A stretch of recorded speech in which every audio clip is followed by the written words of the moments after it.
지난 한 주간 잘 지내셨습니까?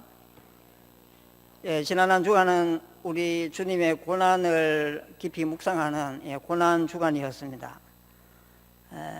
주님의 고난의 의미를 더 묵상하기 위해서 여러분들은 무엇을 하셨습니까? 특별 새벽 기도회에 참석하신 성도님들도 계실 테고 금식을 하신 분도 들어 계실 것 같습니다. 아니면 TV 시청하는 시간을 줄이든지 그리고 스마트폰 사용하는 시간을 줄이는 이런 것들 생활상의 어떤 절제 많이 하셨을 거라고 생각합니다. 그런데 여러분, 우리가 기억해야 할 게 하나 있습니다. 그건 뭐냐 하면 익숙한 대로 살면 고난이 없다라는 것이죠. 평소에 새벽기도에 잘 나오지 않다가 한 주간 새벽기도에 참석하신 분들 수고 정말 많았습니다. 새벽에 일어나는 게 익숙하지 않은데 익숙하지 않은 걸 한 주간 했으니까 거기에 어쩌면 고난이 있는 것이죠. 그럼에도 불구하고 고난만 있었던 건 아니죠. 새벽에 베푸시는 하나님의 은혜가 있었을 거라고 확신합니다. 우리가 또 우리 위장이 하루 3끼 먹는 것에 대부분 익숙하지 않습니까? 물론 이제 아침을 드시지 않는 그런 습관을 가진 성도들이 계시긴 한데 대부분의 사람들은 3끼를 먹는 것에 익숙합니다. 그런데 하루에 1끼 혹은 2끼 아니면 이어서 며칠간 금식을 하면요, 익숙하지 않은 일을 하기 때문에 그게 힘든 것이죠. 여러분, 예수님의 고난 하면 제일 먼저 무엇이 떠오릅니까? 고난주간 한 주간은 사실 예수님의 예루살렘 입성 이후에 예루살렘에서 보내었던 시간들, 그 시간들을 좀 되짚어보는 그런 주간이죠. 체포되시고 또 신문을 받으시고 십자가에 못 박히시고 죽으신 그 일련의 과정들을 생각하실 것 같습니다. 그런데 어쩌면 이런 것들보다 예수님은 훨씬 더 앞서 받으신 고난이 있습니다. 그건 뭐냐 하면 이 땅에 내려오신 것, 그거 자체가 예수님한테는 고난이셨죠.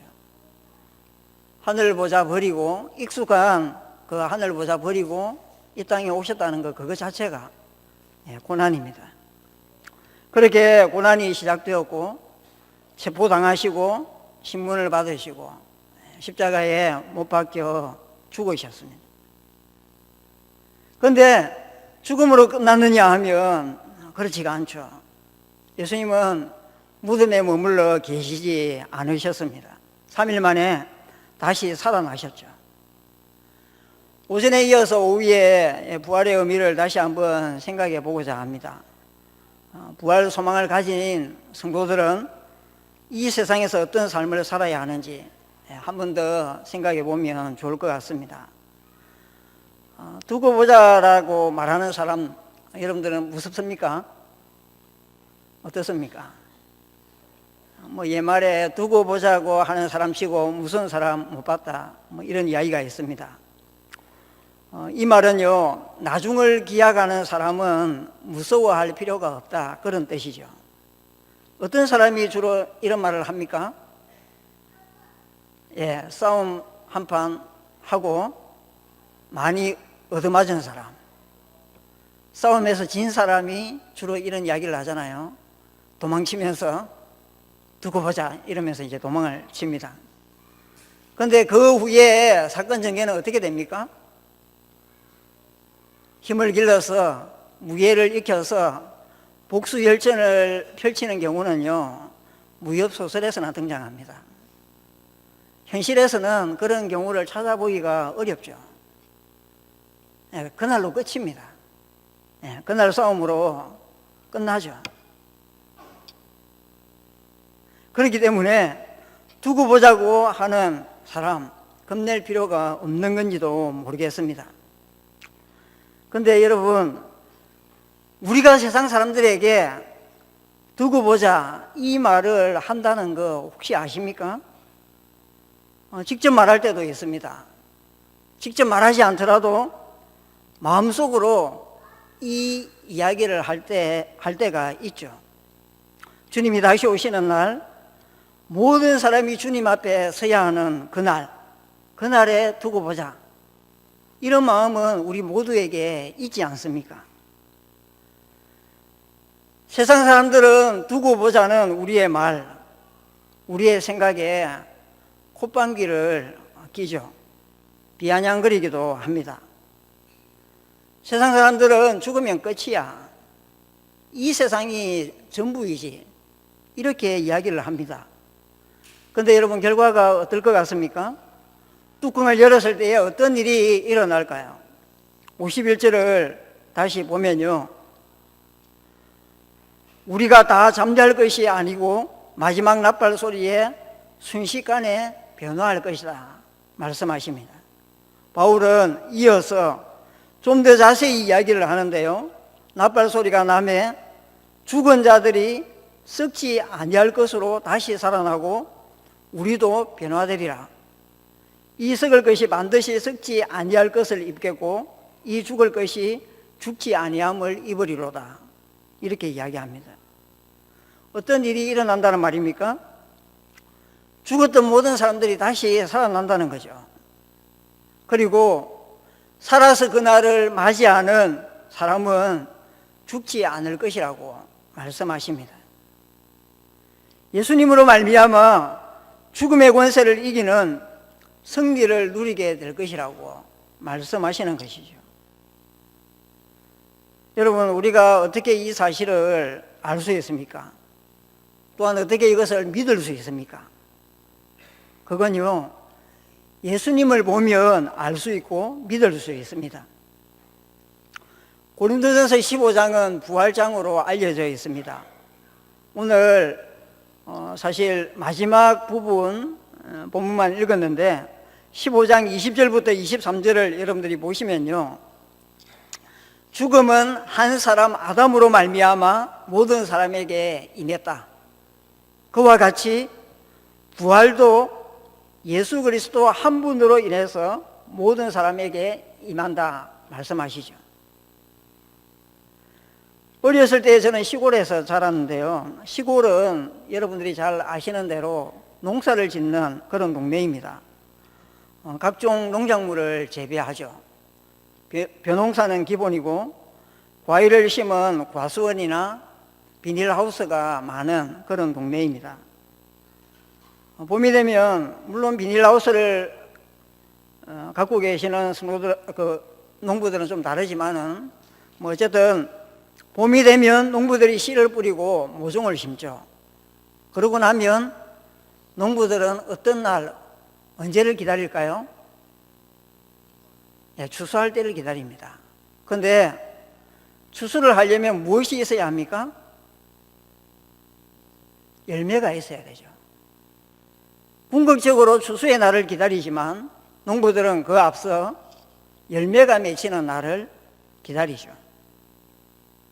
그런데 벼에 첫 이삭이 피는 것을 보면요, 무엇을 알 수 있나요?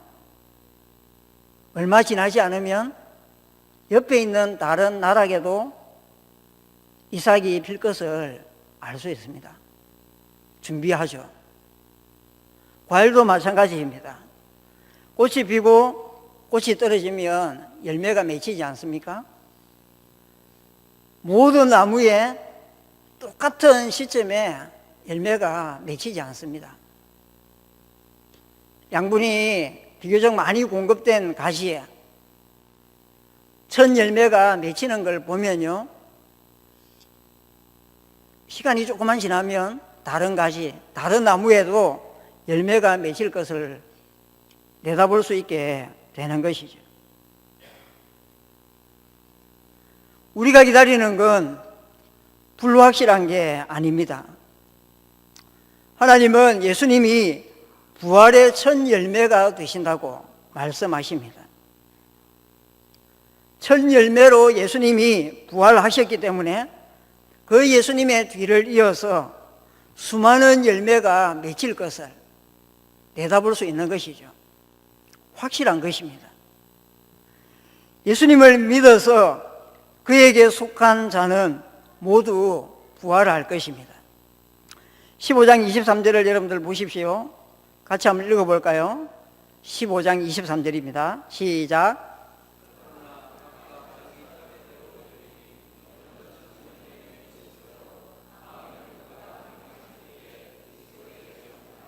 예, 부활의 첫 열매 되시는 그 그리스도의 뒤를 이어서 그가 강림하실 때에 그리스도에게 속한 자, 그리스도에게 연합한 자가 부활할 것이라고 말씀하십니다.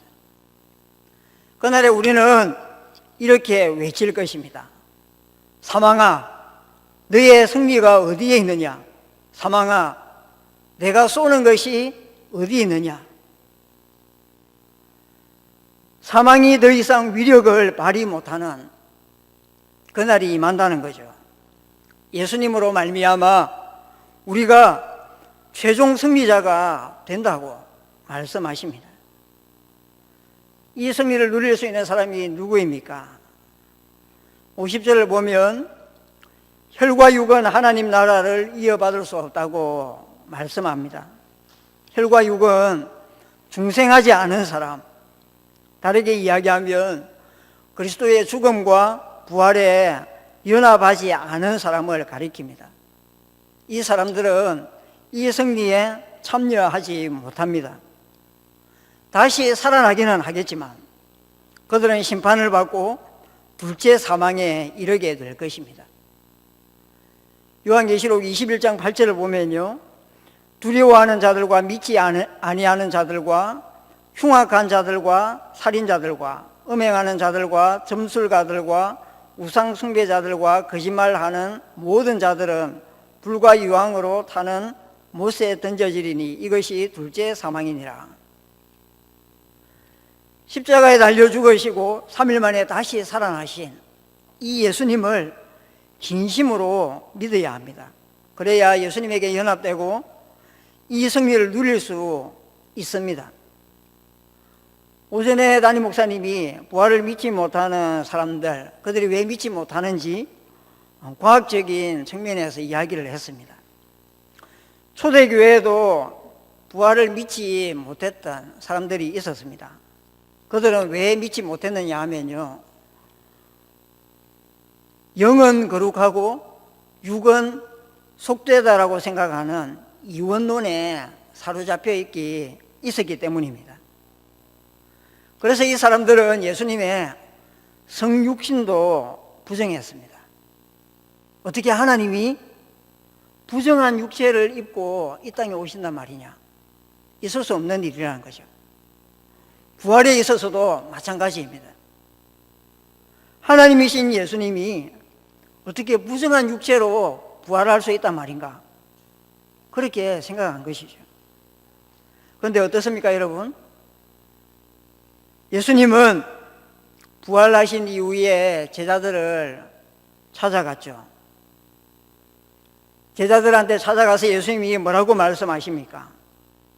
누가복음 24장에 보면 영은 살과 뼈가 없어되 너희 보는 바와 같이 나는 있다, 이렇게 말씀하셨습니다. 그리고 예수님은 구운 생선을 먹기까지 하셨죠. 무엇을 보여주는 것입니까? 육체적인 부활을 믿지 못한 그들에게 예수님 자신이 육체적으로도 부활했다는 것을 보여주는 것이죠. 하지만 부활하신 그 주님의 육체는 지금 우리의 육체와는 다르죠. 어떻게 다를까?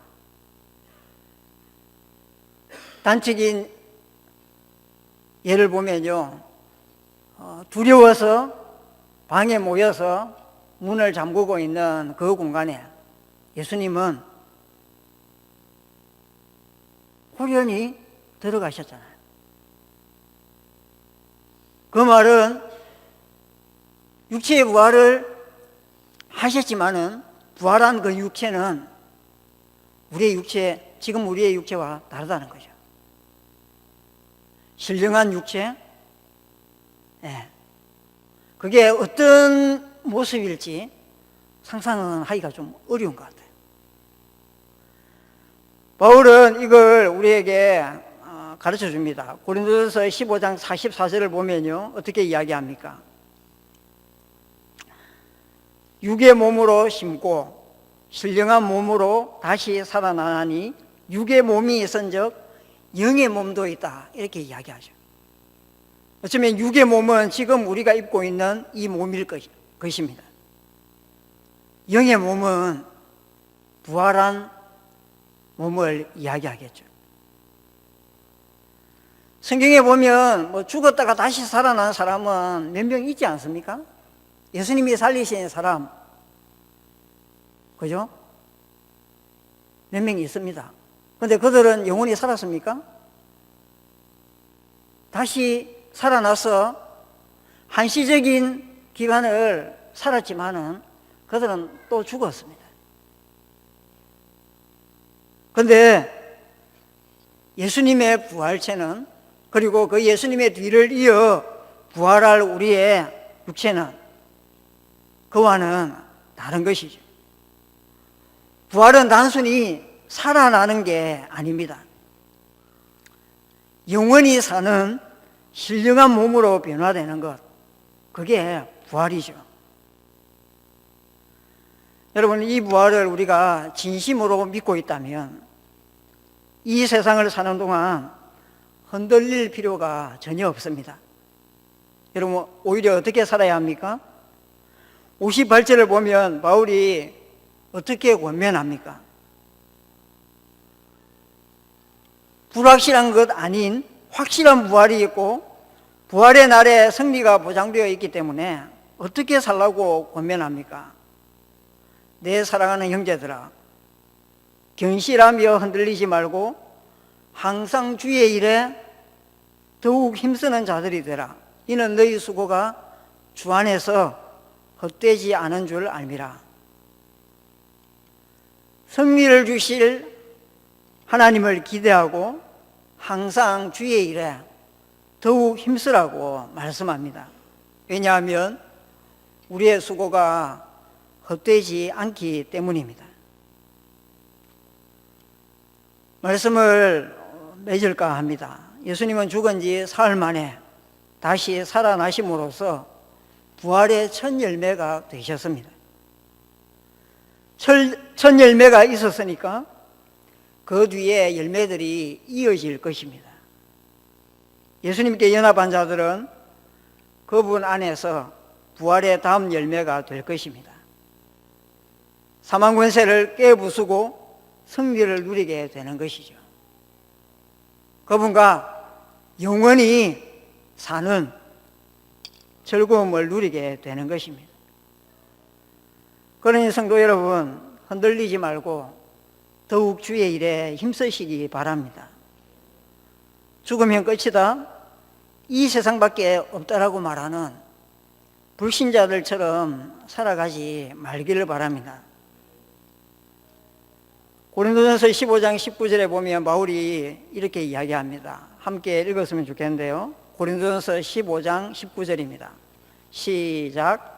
만일 그리스도 안에서 우리가 바라는 것이 다만 이 세상의 삶뿐이면 모든 사람 가운데에 우리가 더욱 불쌍한 자이리라. 부활 소망이 확고할수록 우리의 삶은 세상 사람들이 보기에 불쌍해 보이고 미련해 보이는 게 당연합니다.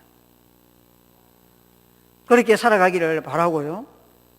그런 우리를 불쌍한 눈으로 쳐다보는 세상 사람들에게 우리가 당당하게 외치면 좋겠습니다. 뭐라고 외치겠습니까? 두고 보자. 그렇게 외치며 살아가는 저와 여러분들이 될 수 있기를 바랍니다.